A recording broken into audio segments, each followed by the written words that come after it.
Toyota just recalled over 500,000 vehicles in the US. Again. And before you say, every brand has recalls, there's something different happening with new Toyotas that nobody is talking about. Stick around, because by the end of this video, you'll know exactly which used Toyotas are still worth buying and which ones you need to run from. Let's be honest. For the last 30 years, buying a used Toyota felt like a cheat code. You bought a Camry with 180,000 miles and it just kept going. You bought a Tacoma from 2008 and it outlived 3 other cars in your neighborhood. The reputation wasn't hype. It was earned, over decades, with engines and transmissions that were dead simple, overbuilt, and almost impossible to kill. And the market knew it. Used Toyotas hold their value like almost no other brand. In fact, right now, a 2-year-old used Toyota RAV4 is selling for within a couple $1,000s of what you'd pay for a brand new one. Buyers are paying the Toyota tax, a premium just to get the badge and the reliability promise that comes with it. But here's where the story gets complicated. Because in 2026, that premium is being questioned harder than ever before. Let's talk about the Toyota tax, because Reddit is on fire about this right now. A post from just a few days ago has nearly 2,200 upvotes, and the top comment says, and I'm quoting directly here, "I would highly recommend buying new Toyotas so you can sell it to a personal finance enthusiast type 10 years later for much more than it's worth." That's sarcasm. And it's getting 1,000 upvotes because people feel it. Here's the math problem. Let's say you're looking at a used 2023 RAV4 with 30,000 miles. In a normal world, used cars depreciate 15 to 20% in the first 2 years. But a lightly used Toyota? You might save $2,000, maybe $3,000 compared to new, while taking on 30,000 miles of wear, a higher interest rate on a used loan, and no factory warranty. The math just doesn't work the way it used to. So the first question you have to ask isn't, is this Toyota reliable? It's, am I paying so much for this used Toyota that the reliability advantage gets wiped out by the price premium? For 2022 and newer models with low mileage, the answer is often yes. You're better off buying new. But for Toyotas in that 2015 to 2021 sweet spot with 60,000 to 120,000 miles, that's where the value still lives.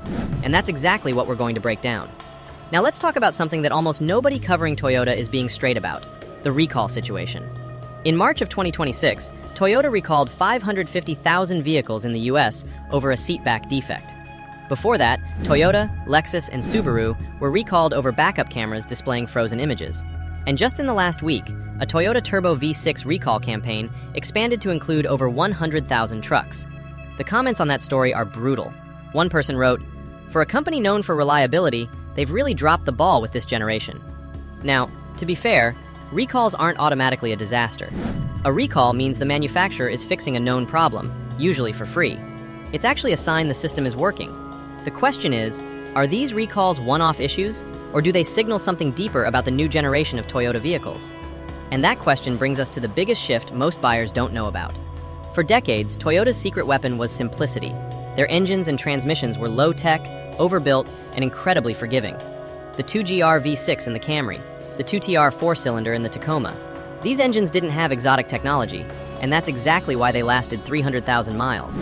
But starting around 2022 and 2023, Toyota started retiring those old workhorses. The new Tacoma? Turbocharged 2.4-liter 4-cylinder instead of the old 3.5 V6. The new Land Cruiser?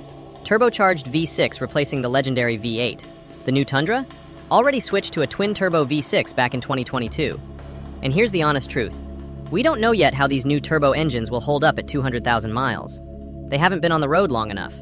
The old Toyota engines earned that reputation over 20 to 30 years of real-world data. These new engines have been out for 2 to 4 years. The verdict isn't in. One person on a Toyota forum put it perfectly. Those are untested for what older Toyotas were known for. That's not Toyota bashing. That's just reality. So what does that mean for you as a buyer? Here's the breakdown. These are the models and year ranges where Toyota's legendary reliability is still fully backed by real-world data. Number 1, Toyota Camry, 2017 to 2021. The 3.5-liter V6 or the 2.5-liter 4-cylinder. These engines are proven. Consumer Reports and J.D. Power consistently rank them near the top. Target 60,000 to 100,000 miles and you've got a car that will run another 150,000 without drama. Number 2, Toyota Prius, 2016 to 2022. This one surprises people. Toyota hybrid drivetrains are arguably the most tested hybrid technology on the planet. There are documented cases of Prius owners hitting 400,000 miles with the original hybrid battery still working. If fuel economy matters to you, this is the sleeper pick.